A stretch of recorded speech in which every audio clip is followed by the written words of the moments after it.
అందరికీ నమస్కారం అండి. నేను మీ గంటి ఉష.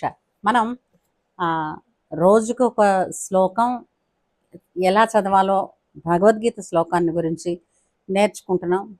వీలైనంతగా టూకీగా అసలు దాని అర్థం ఏమిటో, సారం ఏమిటో కొద్దిగా తెలుసుకునే ప్రయత్నం కూడా చేస్తున్నాం. అందులో భాగంగా మనం 15వ అధ్యాయంలోని మొదటి అధ్యాయంలో 15 శ్లోకాలు ఇంతవరకు చెప్పుకున్నాం. ఇవాళ 16వ శ్లోకాన్ని చెప్పుకుందాం. అనంత విజయన్ రాజా కుంతీ పుత్రో యుధిష్ఠిరః నకులః సహ దేవస్య సుఘోషమణి పుష్పకౌ. ఇక్కడ మళ్ళీ మరొకసారి చదివితే అర్థమవుతుంది. అనంత విజయం రాజా కుంతీ పుత్రో యుధిష్ఠిరః నకులః సహ దేవస్య సుఘోషమణి పుష్పకౌ. ఇక్కడ ఏంటంటే కుంతీపుత్రుడైనటువంటి యుధిష్ఠిరుడు. ఇక్కడ యుధిష్ఠిరుడు అంటే ధర్మరాజు. యుధిష్ఠిరుడు అన్నది అతనికి బిరుదు.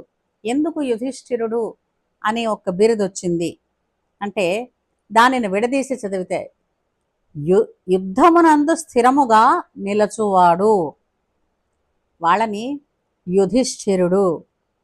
ఆయన యుద్ధమునందు భయపడడం కానీ, అంటే ధర్మాన్ని అనుసరించిన వాడికి ఎక్కడ ఉన్నా కూడా భయం ఉండదండి, నిర్భయంగా ఉంటారు. ఆయన పేరే ధర్మరాజు కదా. అంచేత అతను కుంతీపుత్రుడైనటువంటి యుధిష్ఠిరుడు అంటే ధర్మరాజు అనంత విజయం అనే పేరు గల తన శంఖాన్ని పూరించారు. అంటే మనం ఇంతవరకు చెప్పుకుంటున్నది ఏంటంటే ఒక్కొక్క వీరుడు వారి వారి యొక్క శంఖాలని అంటే విజయోత్సాహాన్ని, రణోత్సాహాన్ని తెలియజేసేటటువంటి సాధనాలని ఊదుతున్నారు, అంటే రవం చేస్తున్నారు. అందులో భాగంగా కృష్ణుడు, అర్జునుడు ఎవరెవరు ఏమిటేమిటి శంఖాలను ఊదారో, ఏ మోతలు చేశారో మనం తెలుసుకున్నాం. అందులో భాగంగా యుధిష్ఠిరుడు అనంత విజయం అనేటటువంటి తన శంఖాన్ని ఊదితే నకుల సహదేవులు వాళ్ళకి ఉన్నాయి శంఖాలు, సుఘోషము మణిపుష్పకం అనేటటువంటి శంఖాలని వాళ్ళిద్దరూ ఊదేరు. అసలు ఎందుకండి యుద్ధం అంటే వచ్చారా, అటు ఇటు 4 మాటలు అనుకుని రెచ్చగొట్టుకుని యుద్ధం చేసేసారా? అలా అనుకున్నట్టు ఉండదండి. ఇప్పుడు మనలో ఏంటంటే ఎక్కడైనా దెబ్బలాట వచ్చిందంటే ఇంకా అక్కడే అది రోడ్డా, ఇల్లా, ఏ సందర్భం అన్నది చూడకుండా కలిపడిపోతూ ఉంటాం. అక్కడ అలా కాదు కదా. అక్కడ అది ఏది చేసినా సరే ప్రతిదానికి ఒక స్థలము, సమయము, సందర్భము 3 ఉండాలి. ఇప్పుడు ఇక్కడి నుంచి వీళ్ళు ఎక్కడికో దూరంగా అక్కడ కురుక్షేత్రం దాకా వెళ్ళిపోవడం ఎందుకు అంటే ఉభయ సేనలు నిలబడడానికి స్థలం కావాలి. అదే ఊర్లో అయితే ఎప్పుడైనా సరే ఊర్లో యుద్ధం జరిగితే మరింతగా ఆస్తి నష్టం జరుగుతుంది, ప్రాణ నష్టం.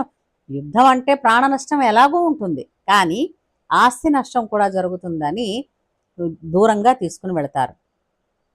ఒక దానికోసమైనటువంటి కొన్ని ప్రదేశాలు ఉంటాయి, ఆ ప్రదేశంలో వెళ్ళి యుద్ధం చేస్తారు. ఆ యుద్ధం చేసేటప్పుడు ఏంటనుకుంటారు, ధర్మబద్ధంగానే యుద్ధం చేస్తాము అనుకుంటారు. అలాగే ఇరుపక్షాల వారు ఎట్లా అనుకుంటే ఆ పద్ధతుల్లో వాళ్ళు వాళ్ళ వ్యూహ పద్ధతుల్లో వాళ్ళు నిల్చుంటారు. నిల్చున్న తర్వాత యుద్ధానికి ఆరంభంగా ఏం చేస్తారు అనంటే ఒక ఉత్సాహాన్ని, అంటే చూసారా, తీరా యుద్ధంలోకి నిలబడిన తర్వాత ఆలోచించి చూడండి. ఇంటి దగ్గర చెప్పి బయలుదేరి వచ్చిన తర్వాత ఆ సాయంత్రం ఆ యుద్ధం ముగిసే సమయానికి అతను ప్రాణాలతో ఉండి ఇంటికి వెళితే ఉన్నట్టు, లేదా ఆ రోజుతో ఆ ఘడియతో ఆయన జీవితం అయిపోయినట్టు, అంతే కదా.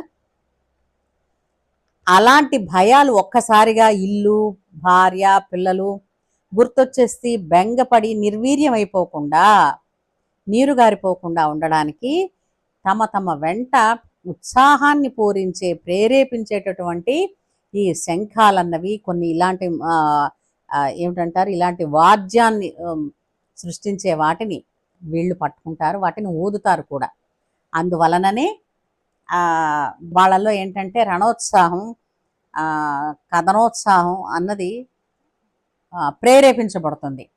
సో ఆ విధంగా వాళ్ళందరూ కూడా శంఖనాదాలు తమ తమ దగ్గర ఉండేటటువంటి శంఖాలని కొమ్ము బూరలు మనం అది కూడా విన్నాం కదా, వాటిని కూడా పూరిస్తున్నారు. మరొకసారి ఈ శ్లోకం చదువుకుందాం. అనంత విజయన్ రాజా కుంతీపుత్రో యుధిష్ఠిర నకుల సహ దేవశ్చ నకుల అని ఉంది కదా, అందుకని నకుల సహ దేవశ్చ అంటే ఇలాగా నకులహ అని వచ్చిన తర్వాత వచ్చే అక్షరాన్ని దాన్ని ఒత్తి పలకాలి అని సంస్కృత మటుకులైనటువంటి మా బావగారు చెప్పేవారు. నకుల సహ దేవశ్చ సుఘోషమణి పుష్పకౌ. ఇది శ్లోకం అండి. సాధ్యమైనంతగా, ఎందుకంటే మంచికి ప్రచారం తక్కువ జరుగుతుంది అని అన్నది అందరికీ తెలిసిన విషయమే. అయినప్పటికీ కూడా వేసవి సెలవులు అయిపోతున్నాయి, పిల్లలకి ఒక్కొక్క శ్లోకాన్ని ఎలా చదవాలో కూడా నేర్పిస్తూ ఉండండి.